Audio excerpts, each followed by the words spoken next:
भास्कराय नमः।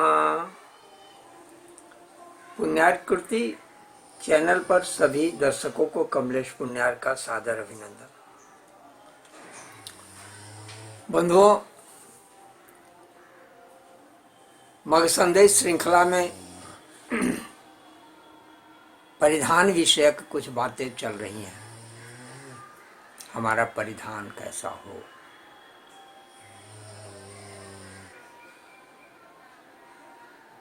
परिधान हमारे अंतः बाह्य को प्रभावित करता है। कपड़े पहन लेने से हम कैसे लगते हैं, सिर्फ इतनी ही बात नहीं है। जो कपड़ा हम पहने हुए हैं, जो वस्त्र हम धारण किए हुए हैं, उसका प्रभाव मेरे मन पर, मेरे शरीर पर क्या पड़ता है, यह भी ध्यान देने की बात है, समझने वाली बात है। भले ही हम इन बातों को महत्व नहीं देते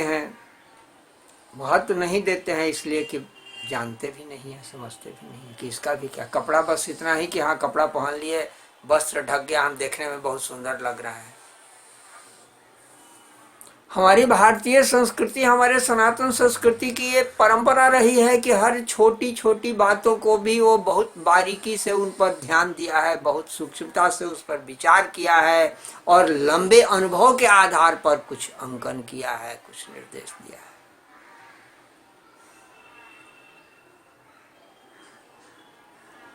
हमारे ऋषि महर्षि कितने अद्भुत वैज्ञानिक थे, कितने अद्भुत विज्ञानवेता थे, इसे शब्दों में नहीं कहा जा सकता है। और उनके सुदीर्घ अनुभवों का ही तो पिटारा भरा हुआ है जो आज हमारे पास धर्मशास्त्र, धर्म ग्रंथ वगैरह के रूप में जो हमारे पास उपलब्ध हैं। यही तो हमारे जीवन की आचार संहिताएं हैं। अतः समय समय पर उन विषयों में अभिरुचि रख करके उनका अवलोकन करना चाहिए और अधिक से अधिक उनका पालन भी करना चाहिए, क्योंकि केवल जानकारी कर लेने से काम नहीं चलेगा। विटामिन की किताब को रट लेने से हम स्वस्थ नहीं हो जाएंगे, तंदुरुस्त नहीं हो जाएंगे। विटामिन खाने पर उसका लाभ होगा ना। तो कुछ चीजें जो प्रयोग करने पर ही प्रभावकारी होती हैं, उनका तो प्रयोग करेंगे तभी होगा। खैर, पिछले प्रसंग में ग्रहों से संबंधित और रंगों से संबंधित हमने ग्रहों और रंगों का आपसी क्या संपर्क है और उनका हमारे परिधान पर क्या प्रभाव है, किस दिनों को कौन सा वस्त्र धारण करना चाहिए। अब सीधी सी बात है, जैसे पिछले में ही स्पष्ट हमने किया था, पुनः उसे स्मरण दिला देते हैं। बीच में अंतिम पिछले श्रृंखला के अंतिम प्रसंग में हमने ये भी ध्यान दिलाया था कि वस्त्र के रंग की तरह से आहार की वस्तुओं पर भी आप ध्यान देंगे। संयोग हुआ तो आहार पर एक फिर से थोड़ी चर्चा, पीछे काफी वापस इस विषय को ले जाना जैसा लगेगा, लेकिन इस प्रसंग में चूंकि वहां वो ये प्रसंग छूट गया था तो उसे भी हम इसकी चर्चा थोड़ी कर लेंगे। अब रविवार का दिन है, सूर्य का यह दिन है, और उस दिन आप काला कपड़ा पहन करके घूम रहे हैं तो आपके ऊपर क्या प्रभाव पड़ेगा, नहीं समझ पा रहे हैं। क्योंकि वस्त्र तो हम केवल अपनी रुचि के लिए पहने हुए हैं, लेकिन अनजाने में ही आपके मन के ऊपर प्रतिकूल प्रभाव, सिर्फ और सिर्फ प्रतिकूल, जरा भी अनुकूलता की आशा न रखें।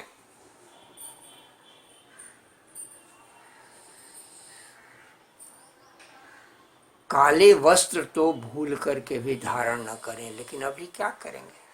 अभी तो काले का एकदम ऐसा दौर है कि कहने लायक नहीं है। काला रंग ही सबसे अधिक प्रिय हो गया है, और जिसका परिणाम बाहर काले तो भीतर भी तो वही कालिमा उतर रही है हमारे जीवन में। जैसा कि हमने कहा कि आहार विहार, आचार विचार, इन सारी चीजों का प्रभाव हमारे व्यवहार पर पड़ रहा है, तो पड़ तो रहा है, पड़ रहा है, लेकिन हमें उस पर ध्यान नहीं है, उस पर समझ नहीं है। इसलिए विरोधी ग्रहों का वस्त्र धारण करने से भी बचने की आवश्यकता है, शक्ति से। रविवार को काला कपड़ा पहन करके, शनि उनके विरोधी हैं, रविवार को काला कपड़ा मैं आजीवन के लिए मना कर रहा हूं।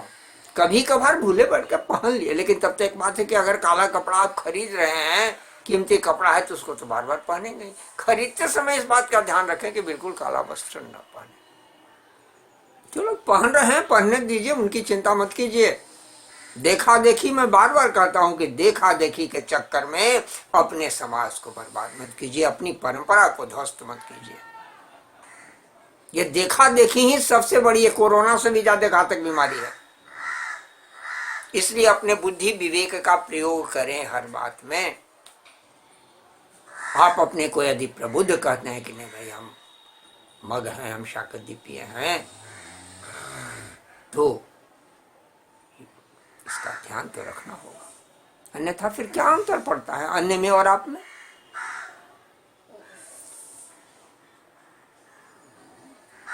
काला कपड़ा तो जहां तक हो बचे। अब देखिए यहाँ प्रसंगवश रंगों के क्रम में मैं ये बात नहीं वहां कह पाया था, पुनः यहाँ पर अध्ययन रंगों के मिश्रण के क्रम में ध्यान दिला दूं। आजकल मेरून रंग बहुत चला हुआ है। मेरून, अंग्रेजी वाले मेरून बोलते हैं, वास्तव में वो क्या है? लाल और काले का वो मिश्रण है, कत्थई। हिंदी में शायद उसको कत्थई कहते, हो सकता है मैं गलत भी कह रहा हूं, इसलिए मेरा इशारा मेरून रंग पर है। मेरून का काफी स्त्रियों को भी देख रहे हैं, मेरून चॉइस उनका है, मेरून रंग की बिंदी लगा रही है, पर प्रतिदिन मेरून रंग की बिंदी लगाई जा रही है। अरे उसमें क्या है? ये बिंदी जैसा एकदम शरीर का बहुत ही संवेदनशील स्थान है, और पुरुषों की तुलना में चूंकि नारी जो है, स्त्री जो है, स्वयं वो शक्ति पुंज है। शक्ति पुंज हम भी हैं, पुरुष भी हैं, यहाँ भी है, लेकिन हमारी तुलना में वो शक्ति पुंज साक्षात वो शक्ति, मातृ शक्ति है वो और अधिक संवेदनशील उनका वो स्थान है, और वहां पर वो विपरीत धर्मी, विपरीत कर्म का प्रयोग कर रहे हैं, वो बहुत ही घातक हो रहा है। उन्हें शारीरिक और मानसिक व्याधियां वो दे रहा है, जाने अनजाने में इसका ध्यान नहीं आ रहा है। काले रंग की बिंदी भी कभी कभी दिख जाता है, बाजार में लोग लगा लेते हैं, लेकिन मेरून का तो खूब चलन है, इसलिए मेरून पर मेरा ध्यान रखना। कम से कम मेरून बिंदियों से तो बचें। ये माताओं बहनों से ये मेरा निवेदन है कि मेरून रंग का प्रयोग न करें। अन्य रूप में भी उसमें देखिए वहां पर शनि और मंगल दोनों विद्यमान हैं, और शनि का क्या काम है और मंगल का क्या काम है, समझने वाली बात। वो आपके चित्त को, आपके मन को वो अशांत कर रहे हैं। और मेरे कहने की से केवल मान लेने की बात नहीं है, आप बस मेरे निवेदन के अनुसार आप प्रयोग करके देखें कुछ दिन। सीधे सीधे पीले सिंदूर का, एक तो बिंदी, अभी जो बाजार में जो बिंदी, अभी सब परिधान विषय के अंदर, परिधान माने केवल वस्त्र ही नहीं, हम छोटी छोटी अन्य चीजों को भी हम चर्चा करेंगे जिसको हम धारण आए दिन कर रहे हैं इस परिधान विषय के अंदर यथासंभव। एक तो जो बिंदी जो लगाई जा रही है, बिंदी का जो प्रयोग हो रहा है, वो क्या है? वो कुमकुम तो है नहीं, सिंदूर भी है नहीं, वो तो स्टिकर है प्लास्टिक का। क्या दुख है इसे लगाने का? लेकिन फैशन का दौर है भाई, लग रहा है वही। आपको विचारने का भी कौन बताएगा? बताने वाले भी नहीं, इस पर ध्यान दिलाने वाले भी नहीं कि ये क्या है। अनजाने में कंपनियों ने बना दिया, वो अपनी दुकानदारी चला रहे हैं। उनको क्या मतलब है इससे? उनको अपनी दुकानदारी से मतलब है, उसको दुनिया के हानि लाभ से क्या मतलब है?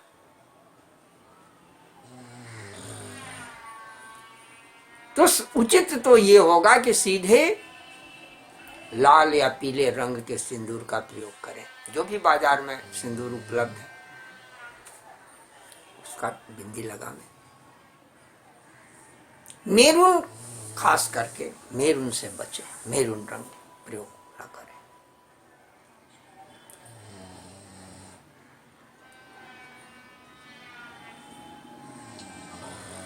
विपरीत धर्मी वस्त्रों को धारण न करें। और कुछ रंग जो है वो सर्वग्राही, सभी को उनसे कोई दिक्कत नहीं है। जैसे काले रंग से सूर्य को परेशानी है, काले रंग से बृहस्पति को परेशानी है, चंद्रमा को परेशानी है, मंगल को भी परेशानी है, बुध को भी परेशानी है।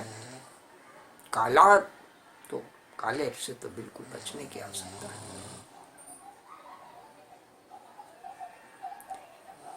पीला रंग सर्वाधिक निरापद है, सर्वाधिक निरापद। श्वेत में तो फिर कोई बात ही नहीं। यहाँ तो फिर विज्ञान, साइंस के जो रंग का जो सिद्धांत है विज्ञान का, उसके हिसाब से भी समझे तो सफेद क्यों, सफेद का क्या मतलब है। अब यहाँ पर रंगों के विश्लेषण में थोड़ा सा और ध्यान दिला दूं कि कोई चीज, ये रंग हमें क्यों ये दिखता है, क्या ये सात के सातों जो वैनिया पिनाला, जो ये 7 रंगों का सूत्र हमने पिछले श्रृंखला में हमने जो बताया था, ये 7 जो, यही 7 जो हम सत्ता स्वरत संयुक्तम, जो हम सूर्य के घोड़े की 7 बात करते हैं, वे यही 7 घोड़े हैं। अश्व शब्द का अर्थ रश्मि भी होता है और रश्मि का अर्थ किरण भी होता है। ये हमारे यहाँ प्रतीक सारी चीजों का मानवीकरण करके बातें समझाई गई हैं। यही सूर्य के 7 घोड़े हैं, यही वैनिया पिनाला। इन रश्मियों का वो हमारे ऊपर निरंतर, जो हमारी चेतना पर, हमारे शरीर पर, हम पूरे सृष्टि के सभी प्राणी पदार्थ पर ये जो प्रभाव पड़ रहा है, हम इससे निरंतर प्रभावित हो रहे हैं। इसलिए इनका इतना ये अभी हम ध्यान दिलाने का उद्देश्य यही है। जब जिस वार को जो वो चीज हमें चाहिए, ये ठीक वही उस तरह से कि विपरीत के मतलब कि हम आज रविवार है, आज मंगलवार है, इसको बिल्कुल माने मूढ़ता पूर्वक अनजाने में जो हम बेवकूफी कर रहे हैं, गलती कर रहे हैं। हम निकले हैं घर से, बाजार निकले हैं हम सब्जी लाने के लिए, और ढूंढ रहे हैं सब्जी, हम आलू ढूंढ रहे हैं जूते की दुकान में। हम इसी तरह की, अब हंसेंगे ना, कोई जूते के दुकान में जाके पूछे कि आलू है तो वो हंसेगा, बेवकूफी। वही काम हम अनजाने में बेवकूफी कर रहे हैं कि रविवार को हम काला वस्त्र धारण किए हुए टहल रहे हैं, बढ़िया लग रहा है। रविवार को मुझे जिस ऊर्जा की आवश्यकता है, प्रकृति से जो मुझे ग्रहण करना, ये एक डिवाइस है। हम बार बार कर रहे हैं कि हमारे ये शरीर जो है एक तरह से बहुत ही व्यवस्थित संवेदनशील उपकरण है, प्रकृति द्वारा दिया हुआ। हम इसका सही रूप से प्रयोग करेंगे तो ठीक रहेगा, गलत करेंगे, विपरीत करेंगे, असंतुलित होंगे। और उस असंतुलित में बहुत सारी चीजें, आए दिन सब कुछ हो करके भी जो हमारे पास नहीं की स्थिति जो है, हम रोगी हैं, बीमार हैं, दुखी हैं, खिन्न हैं, चिड़चिड़ेपन के शिकार हैं, डिप्रेशन के शिकार। डिप्रेशन तो आजकल की बहुत कॉमन डिजीज, सर्दी जुकाम की तरह डिप्रेशन की बीमारी हो गई। डिप्रेशन के बहुत सारे कारण हैं, लेकिन उन कारणों में हमारा आहार विहार व्यवहार और ये परिधान भी उसमें उपस्थित है। आए दिन कभी कभी रंगों के प्रयोग पर चर्चाएं होती है, वस्त्रों के प्रयोग पर चर्चाएं होती हैं, वहां का क्या है? कभी कभी ध्यान दिला दिया जाता है, लेकिन फिर बातें आई गई हो जाती हैं। फोटोक्रोमेटिक चश्मे पहन करके हम धूप में निकलते हैं, माने सूर्य की किरणों के अनुसार उनका प्रभाव, जो फोटोक्रोमेटिक लेंस का प्रयोग जो कर रहे हैं चश्मे, आंखों को सुकून उससे मिल रहा है। ये फोटोक्रोमेटिक का जो प्रोसेसिंग जो है, और फोटो सेंसेशन का जो प्रोसेसिंग जो है ये निरंतर हमारे शरीर पर भी हो रहा है, प्रकृति के अन्य चीजों पर भी हो रहा है। इस चीज पर ध्यान नहीं देते, प्रभावित हो रहा है। और वस्त्र उसी तरह से सारी चीजों को ग्रहण कर रहा है। वो रंग जो है, ये रंग पर अभी हम बात कर रहे थे कि रंगों का मतलब क्या है। श्वेत रंग ये दिख रहा है, हम धोती पहने हुए हैं, चादर ओढ़े हुए हैं, ये श्वेत है। श्वेत का मतलब क्या कि अन्य जो रंग आ रहे हैं, रंग किरणों, सारे रंग, सारे के सारे रंग आ रहे हैं हमारे पास, ये मुझे श्वेत दिखने का मतलब है कि जो आ रहा है सबको वापस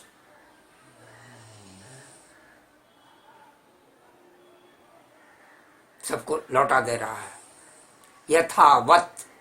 इसलिए ये श्वेत, स्वयं ये श्वेत दिख रहा है। रंग, कौन सा रंग कैसे दिखता है, इसका जो विज्ञान है वो यही कहता है। काले रंग का मतलब सभी रंगों को वो अपने आप में समाहित कर ले रहा है, सभी को, सब जो भी आया। काला रंग इसीलिए बार बार मैं घातक, सर्वाधिक घातक है काला रंग, मैं इसीलिए कह रहा हूं। काले रंग से बचने की आवश्यकता है, कम से कम वस्त्रों के रूप में काले रंग का प्रयोग न करें।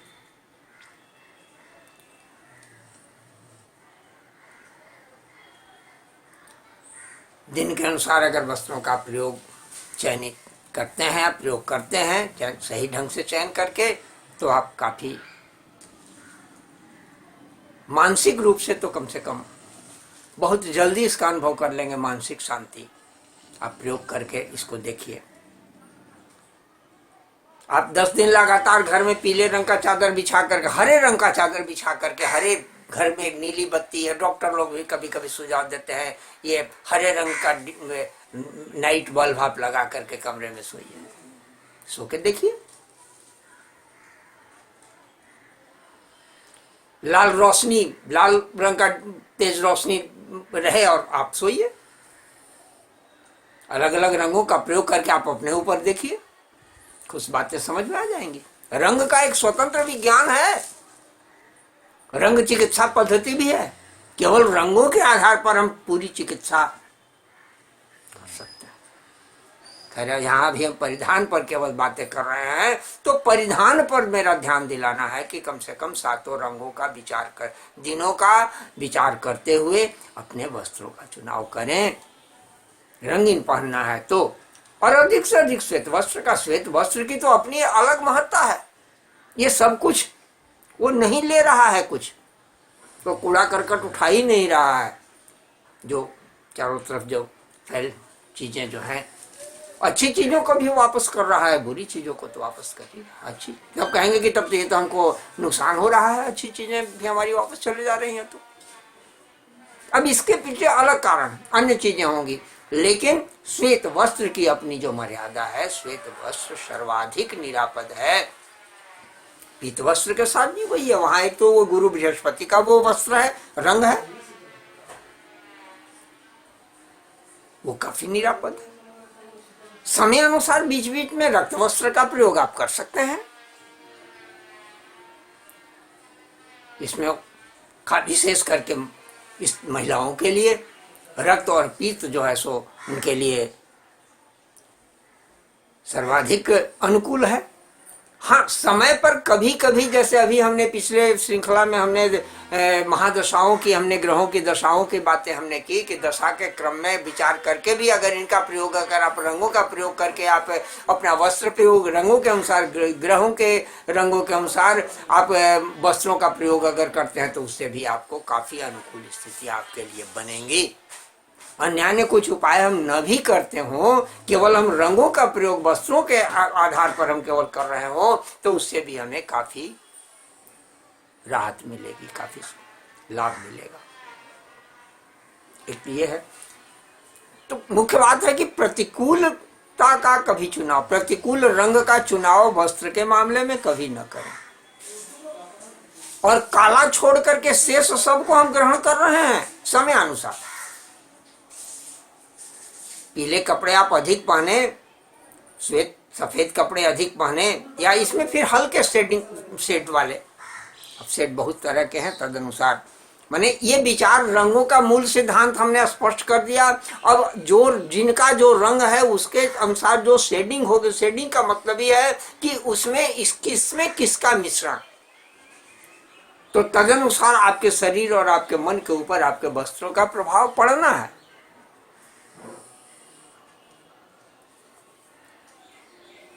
अब वस्त्रों से संबंधित कुछ और बातों पर ध्यान दिलावें। पूजन कार्य वगैरह या विशेष कार्य के लिए वस्त्रों की जहां बात आती है,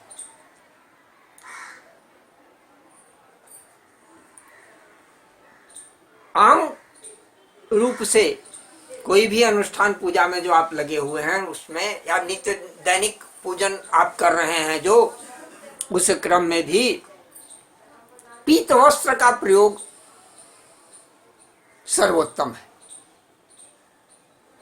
लेकिन फिर अलग अलग कार्यों के लिए अलग अलग रंगों का प्रयोग भी किया जा सकता है, लेकिन सब नहीं।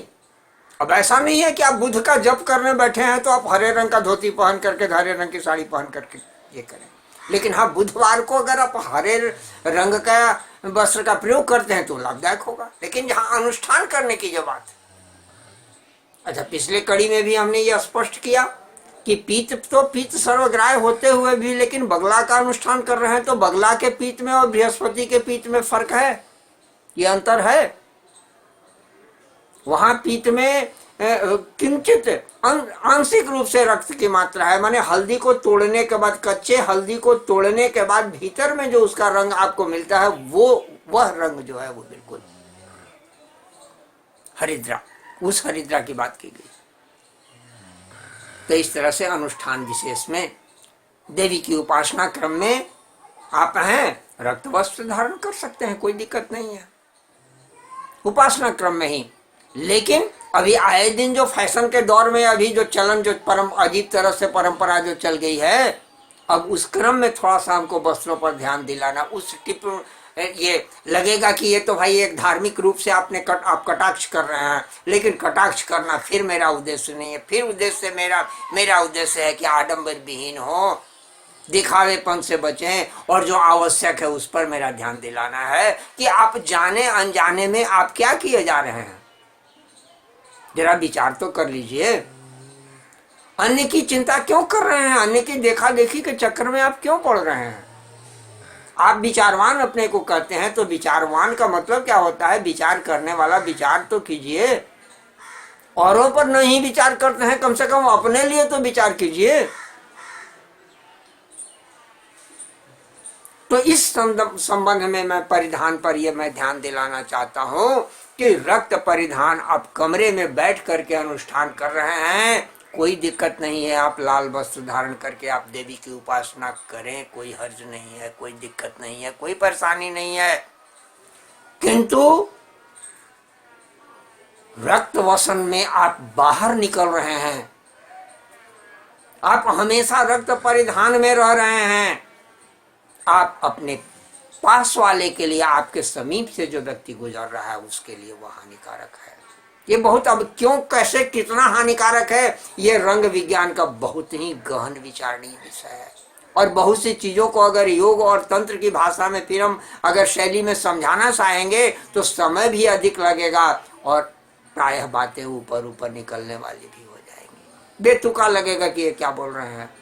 लेकिन मेरा निवेदन है, बात बात में जिन बातों को मैं नहीं बिल्कुल, माने बहुत सी चीजें हैं जो सोशल मीडिया का विषय नहीं है, सीधे उसको इस तरह से नहीं कहा जा सकता है। बिल्कुल साधना के तल पर जाकर के बातों को समझने की बातें होती हैं। और उन बातों, वैसी स्थिति में तो मैं बार बार सिर्फ आम व्यक्ति से, आम बंधु से मैं सिर्फ निवेदन ही करूंगा कि रक्त परिधान में आप बाहर न निकले तो अच्छा है।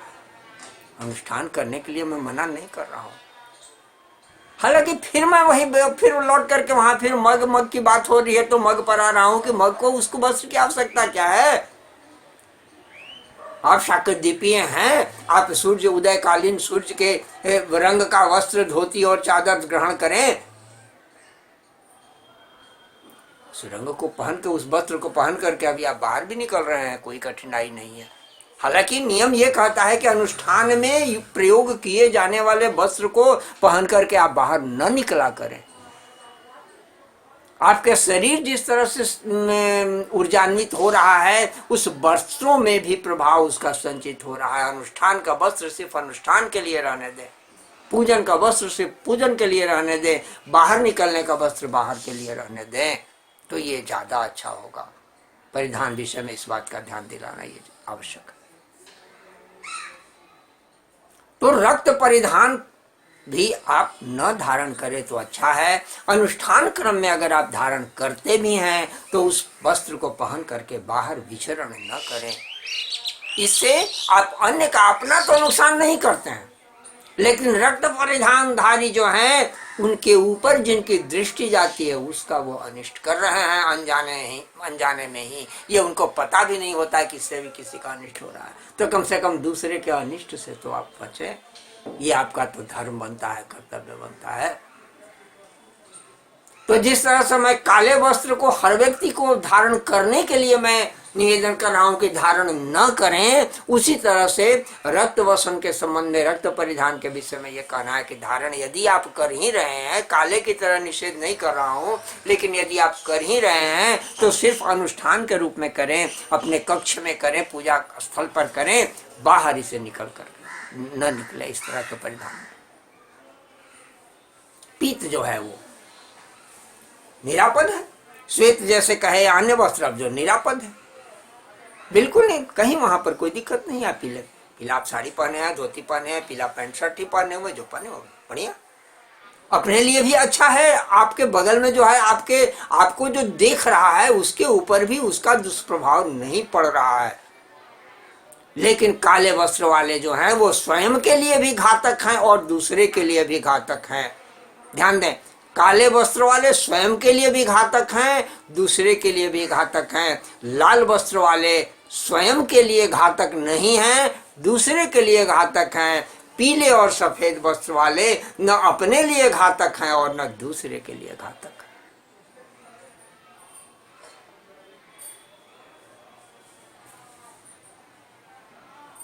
तो इस तरह से ये परिधान विषयक कुछ बातें हुई, और जिस क्रम में दर्शकों की जो राय बन रही है और दर्शकों की जो बीच बीच में जिज्ञासाएं आ रही हैं, तद अनुसार हमको लगता है कि परिधान विषय को तो मैंने बहुत पहले ही, मैंने एक ही कड़ी में मैंने समेट दिया था, लेकिन अब ये परिधान का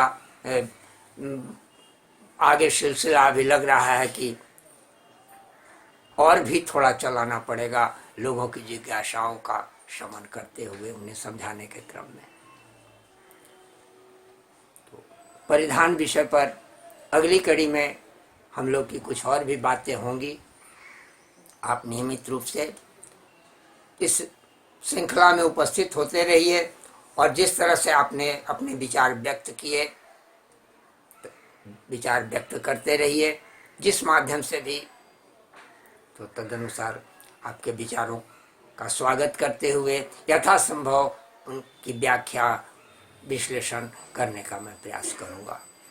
अगली श्रृंखला में पुनः आपसे मिलना हो सकेगा। तब तक के लिए कमलेश पुण्यार को अनुमति दें। जय भास्कर, जय भास्कर।